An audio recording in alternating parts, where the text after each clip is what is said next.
تعالي كده مجرد رمضان افتحي حبيبتي.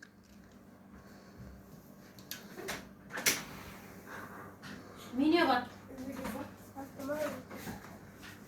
العين يا غالي. في ايه مرة؟ في ايه مالك؟ العين. في ايه؟ حصل ايه؟ الحقيقي. اهدي كده، في ايه؟ قوليلي في ايه؟ انت جايه منين؟ عند الدكتورة. طب ايه يعني في ايه؟ طمنتك؟ قالت لك ايه؟ قالت لي ان بطني هجيب بنت المرة الرابعة. طب احمدي ربنا يا مروه. لا الحمد لله. حماتي هتبهدلني وبتاع. انا قلت لك ننزل عمي ده من البدايه، قلت لي ممكن يطلع ولد، وخليتيني رحت قلت قدام منهم الدكتوره قالت احتمال يبقى ولد بنسبه 90%. مروه انت اصلا مخلفه عشان كده، انت جايبه الربع عشان كده يا مروه. لا انا قلت لك ربنا ما بيتعاندش.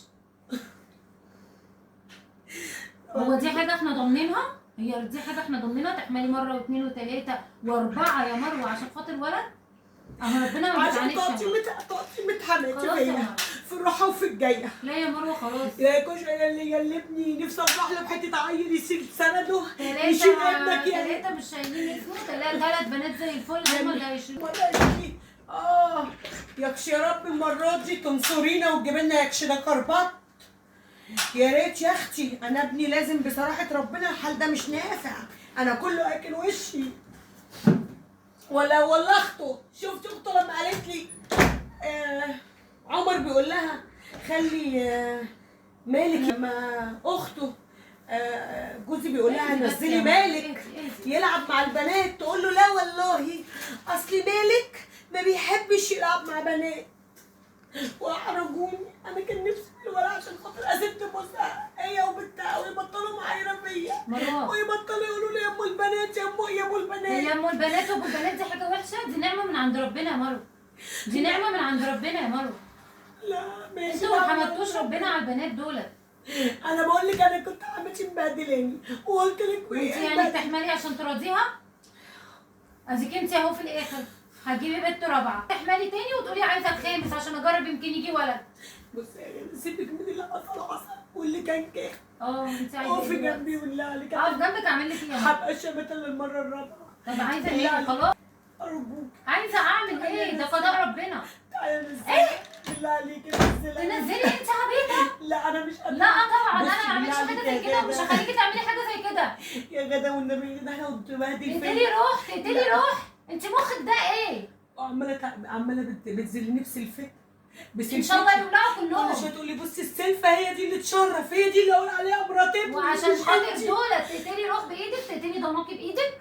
ده الواحد مش بيقدر يذبح فرخه. عندي 3 بنات خلاص. انا مش عايزه احمدي ربنا خلاص. انا هكتفي اللي مش ب3 عايزه بنات تانيه. افرضي ربنا وعدك بولد فيه حاجه ولا مش سليم ولا ربنا نزله مش معافي وهو الاسم يبقى ولد، هو كده انتوا كنتوا هتتبسطوا؟ لو عليا انا عادي راضيه. انا بكلمك على اللي ورايا. لا يا مروه انت مش راضيه يا مروه. والله وانت ما ينفعش تعملي كده. ربنا هيحاسبك. انت تقتلي ضناكي بايدك، تقتلي روح. تقتلي روح يا مروه عشان خاطر ترضيهم وعشان ما يشمتوش فيكي. لا طبعا ومش هسمح لك تعملي كده.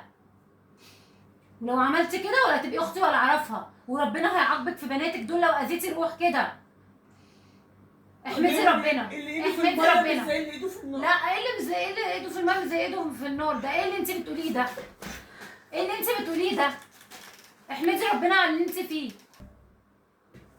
انت مش حاسه بيه ولا عمرك هتحسي بالاحساس اللي جوايا عشان انت بسم الله ما شاء الله عندك ولد. عمري ما حد هيعايرك يقول لك يا ام البنات. انا اول خلفتي كانت بنت، ايه المشكله؟ وما زعلتش وما عملتش كده عشان انت انا بقول لك دي البنت الرابعه ليا.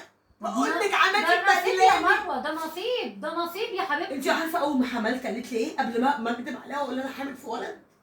قالت لك ايه يا مروه؟ قالت لي لو هتجيبي البنت الرابعه هجوزه في الاسبوع بتاعك. خلاص يا مروه خليها تجوز وجوزك مش هيرضى بكده. يعني انت ربنا وعدك براجل محترم وسايب امه، يعني حتى مش عايزه امه تهوي بكلمتين. الراجل مش معترض يا مروه. الراجل مش معترض، سيبي امه تهوي. ربنا وعدك براجل محترم. هو لو يعرف ان انت هتعملي كده بضناه انا مش قادره اقول لك هو هيعمل فيكي ايه. هو هيطلقك فعلا يا مروه.